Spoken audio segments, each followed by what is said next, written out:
Here we are today in Tompkins Hose in the city of Beacon. I'm with two distinguished brothers here, Tony Piccone and Pat Kelliher. Tony, when did you join the fire department? February of 1971. Pat, when did you join? August 1st, 1970. Tony, why did you join? Camaraderie of my friends. A lot of my friends were members, and I joined to help them out at fires, because that's back when we had fires. Pat, why did you join, Pat? It was kind of, I came home from Vietnam and was playing ball, and one of my friends was a member of Mase and Ladder. And after a year of him bugging me, he says, "Come on, you got to join. You'll like it." And that's what I did. I joined it like 2 years after I had come home, and I've been here ever since. It's fantastic. Tony, what was the most unique experience you had as a member of Lewis Tompkins? Unique. Wow. Unique. Just being part of the history, and as you can see what's here and the history downstairs, I think there's a lot of unique experiences. I guess the most unique is the people that I've met along the way. How about you, Pat? Yeah, I echo that, and I think, having a few more seconds to think about it than Tony did, I would tell you that looking back at this 50 years, I don't think there's anything more unique I've done in my lifetime for 50 years, and got the enjoyment out of it, got the satisfaction out of it. And I think because of that enjoyment, because of that satisfaction, it overcame some of the tragic things that you see in this business. Just being part of it, I guess. Okay, Tony. What was the biggest fire you fought in Beacon here?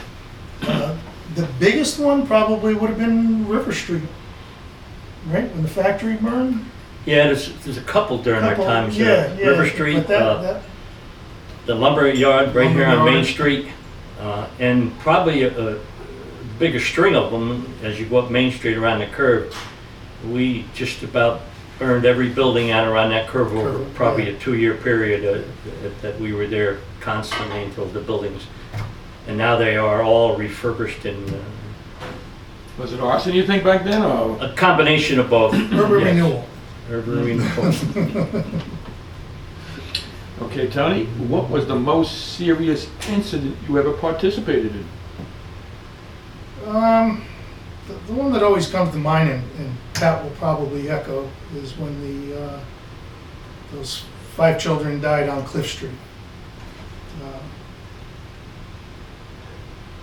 I think that was probably the most tragic.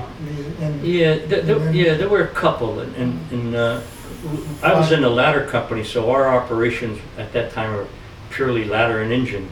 So my jobs at fires were different than Tony's. He had to make sure we could put the damn thing out with water.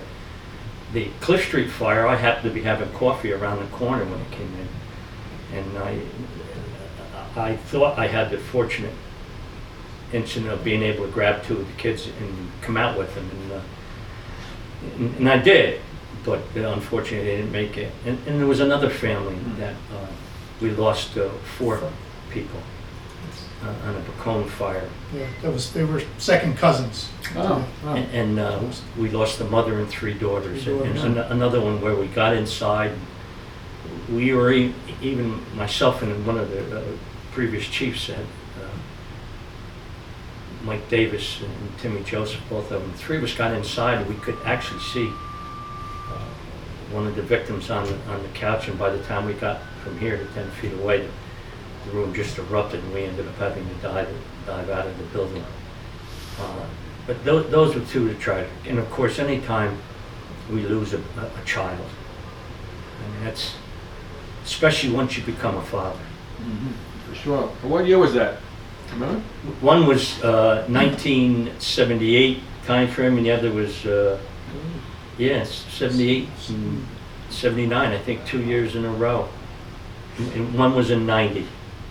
Piccone was in Yeah, the other one was in 74, 74. December 74, the first fire in Cliff Street. Yeah. Has there ever been a line of duty death in Beacon? Yes, Yeah. Robert Kramer. He was president of Tompkins Hose in 1955, I believe January 20th. His Yep. picture's right there, Yeah. and he was awarded the first FASNY Fireman of the Year. Wow. Tony, what is the biggest difference you have seen in the fire department from when you first joined in 1971 until today? Lack of participation. I mean, the demographics of Beacon has changed drastically, not over 50 years, but over the past 20, where it's just become a bedroom community because we're a whistle stop for MTA. And most families both have to work. And we just lost a lot of volunteers. How about you, Pat? Yeah, I think four things strike me. One, the equipment.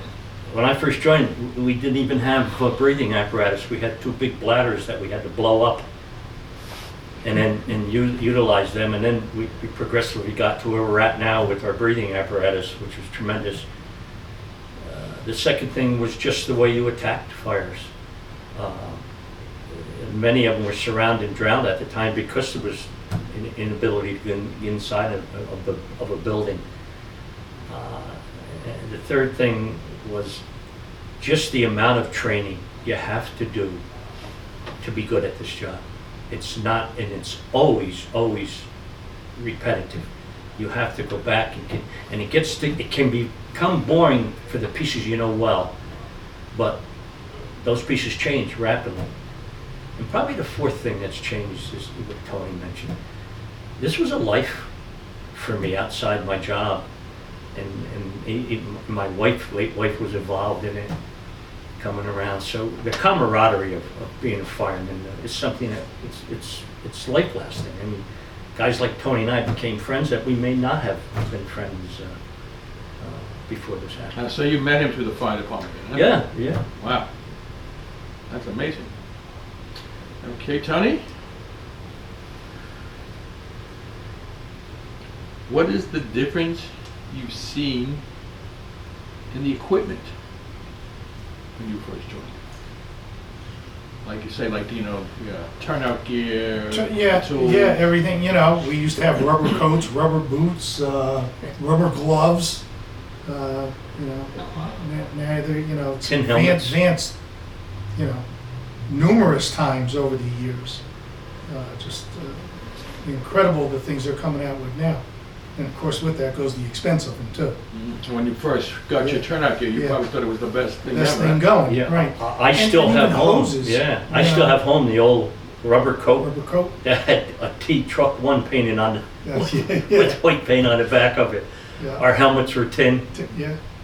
Even our equipment, we had an axe and Pipe pole. the pipe, but there were long pipe poles. We had a couple real long wooden pipe poles. Heavy. No Halligan tool. Wooden ladders. Wooden ladders that were extremely heavy. Not our first aerial ladder with an old Mac, and that came. We had that. Now the aerial ladders now are just dynamic compared to those. And here in Beacon, the apparatus are getting smaller. It seemed like through the 70s and 80s we needed these big rigs, and it seems now they're smaller Yeah. wheelbase. Yeah, the cities, You the nomenclature of the city dictates that the trucks have to be smaller in order to get down the streets. and they fit more on them. Yeah. Like now we're getting I think the chief was just telling you, now we're going to get a combination pumper rescue. Where now they're two separate rigs. Now we're going to have. And probably the biggest thing that we'll see in terms of the personalities of everyone here is in a very short time we're all going to be consolidated. There'll be no more 3 different buildings, 3 different companies. We'll be all in one. Now, what's the difference you've seen in the apparatus when you first joined? Like, what was your first apparatus you were on back in the day? Mine was just a straight stick, 85-foot bare bones, no pump, bare equipment. We ran slick. I mean, you had a set of tools for about 4 guys, all wooden ladders. I mean, heavy wooden ladders. We had a 50-foot Bangor aluminum ladder, and we had a 35-foot wooden ladder, a 30-foot, and a 26, and a couple of 20s, and a roof ladder. Versus today, we have aluminum ladders, no more Bangor ladder, and we have an aerial ladder with can do a lot more things, including being fed water. We had a 63 LaFrance that had what they call the 4-way gate that probably weighed more than me and Pat put together, and that was the first thing off that was hooked to the 2.5 inch, because that was the hose we had, and that's what you had to ring around the hydrant. But I mean, that's what we had. Yeah, just a number of tools, the various tools. You know, we sell them in the beginning. We might have carried a little pouch on a truck with a wrench and a screwdriver. Now we got gadgets to fit into this and fit into that. Yeah. Cordless. Everything, yeah. You know, all this stuff. We've got, you know, we had the old smoke ejectors put in the windows. Now we've got the accelerated fan that blows air through and just open windows out. How about MVAs? Did you guys go to many, motor vehicle accidents? Yeah, we cover the bridge on the westbound lane. We cover a mutual aid on the eastbound lane of 84, and then we have the rest of the city. And we handle our share of accidents, particularly down on the bridge. I think, I don't know if this is a true statement, but I think we were one of the first fire departments to get a Hearst Jaws of Yeah, Life. we had Jaws of Life. We had Jaws it. of We Life. got that back Beacon in the engine. early 70s. I think Yeah, we were the first ones to use it. We used it Yeah. leaving Beacon and Walcott Avenue. Walcott out there. Avenue. And we had that early on. We were the first ones around to have I it. think the first volunteer fire company Yeah. to have it. Rescue and ambulance corps had it. Yeah, and he mentioned rescue. That's one big thing. We never had a rescue truck. Rescue. We had 3 pumpers and a ladder. Now we have 3 pumpers and a rescue, and a rescue in the next year or so will turn into a rescue/pumper. But we never had that, so everything was carried on the ladder at the time. Did you guys ever have carnivals back in the day? Yeah. We had big, each one of us had a big Affair. a big affair once a year, fundraiser, and we ran it, for like a 3-day, Thursday, Friday, Saturday, Sunday type thing. Then we ran our regular clubs during the course of the year. But now it's just Tompkins has one, their club, and Beacon Engine has a club at Mase's. Now, back in the day, were you 3 distinct, different companies altogether? Yeah. So we were. Yeah, 3 different presidents, 3 different hierarchies, organizational hierarchies, very competitive. Yes. But, it's funny, we were very competitive, but we were very good friends together, and we operated well. It's interesting, at a fire, we were really separated from the ladders and the engine. I mean, I think it would have been 4 or 5 years before I touched a line. My job at a fire was to get inside, search, rescue, get above, Vent the roof. do all those kind of things. And because we had the manpower, and so you never had to, like today, it's very easy for you to go buy a hydrant and nobody's on it. So we had distinct jobs and we did them, and then it just migrated together after a while because it's just the loss of personnel. Now, also, did you have 3 different chiefs? Yes. Yes. We had a chief that rotated every 3 years, and the other 2 were the deputy chiefs, Assistant chiefs. They were. assistant chiefs. First And assistant, he would second hold it assistant. for 2 years, was it? 2 years. 2 years. 2 years. And then the first assistant would step up for 2 years and 2, so. So then there was one, like say, one main district chief for all 3 stations? No, there was, each company would vote in a chief. Who's ever win that 2-year cycle, if it was Tompkins Hose turn for the next 2 years, that chief would be the chief of the fire department. The other 2 would be assistants.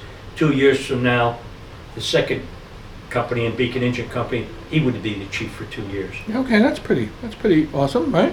Now we have a career chief, Yeah, now we have a career chief. and he selects a assistant chief from the volunteers. Okay, nice. And they work pretty good together, right? Yeah, Yeah. we don't, we're so low on volunteers Mhm. that there's not an impact in terms of working relationships. As a matter of fact, I think Tony agreed, we have a good working relationship with the career staff. We have a good bunch of career firemen. Mm-hmm. Most of them are out of the volunteer ranks, but That helps, right? yeah. Yeah, it helps in one sense, it hurt us in the other Yeah, sense. We sense. lost some good firemen. Yeah, So exactly. whatever happened to your kids? Yeah, The next generation of kids, that family? Mine went to school and moved out of town. mine joined as a junior member, but you know, while he was 16, 17, 18 and still living at home, I'd get him up out of bed and we'd go to alarms, but once he went to college, he was out of town. Yeah, and I think what hurt, And he fell in love. yeah, I think what hurt the whole volunteer service is a combination of things. One is, it takes a big effort to be a volunteer fireman now, not only physically, but intelligently. You have to get so many classes under your belt. You have to stay into so much effort and training. And a lot of these young kids have too many things going on the sides. Just the electronic piece alone, if you can get the phone out of their hands long enough to be able to do something, yeah. And I think that played a big part in getting it coupled with the fact that mobility. We were, this city, in fact, I just had a conversation about 2 hours ago with someone about this city and the fact that this city harbored a lot of individuals from the unskilled to the skilled to the professionals, because we had a lot of industry around us, from high tech to manufacturing, so people had jobs. But over the course of the last 20 years, when those jobs dissipated and went out went the feeder program. Mm-hmm. Now, back in your heyday, when both your departments, Tompkins Hose and Mase, what was the most people you had on your rolls, Tony? Each had 75. 75 Each active carried 75 firemen. active. Well, 3 companies carried 75 active firemen on the rolls. It almost went like this. It started here at 225 firemen, and then when the rules started to come in where you had to do this training, that dropped down a little bit. And then when it came down to having physicals and stuff, that dropped down a little bit. And then now we're sitting, from 225, we're sitting with 13 active firemen. And out of that 13 active firemen, I think 7 of them are fire police. Wow. Now, was there a cap back in the day? 75, was that your cap? No, not really. It just ran like that. Okay. Yeah. And out of that 225, you probably, in reality, had 60 that were very active. That's what I say. When you had a structure fire, Yeah. you sometimes you're fighting for the nozzle. Yeah, that's when you mentioned before our jobs at the scene of a fire. We had so many at the fire that we had some good relief. We had good feeders at the fire. You had to get things and this and that, so you could do your job and do it quick, and you knew there was relief coming for you. And if you needed mutual aid, it was basically only Glenn, Yeah. unless you needed another ladder truck. Now it's you got to call Castle Point, Glenham, Roundabout. Yeah, the closest ladder Fishkill? truck, when I came here, the closest ladder truck was Wappingers Falls, which was WT like Garden. seven. WT, really? Wow. Yeah, they were the closest ladder truck, and the city of Newburgh. Yeah. But city of Newburgh seldom came, but they've been here, I think, only twice in my time I frame. wonder if they had to pay the toll. In the beginning, we did. We had to go and get dispensation. We do it now when we go over to Newburgh, or we go out to an accident on a bridge. We have to put a chit in, so they. Yeah. Okay, hold on.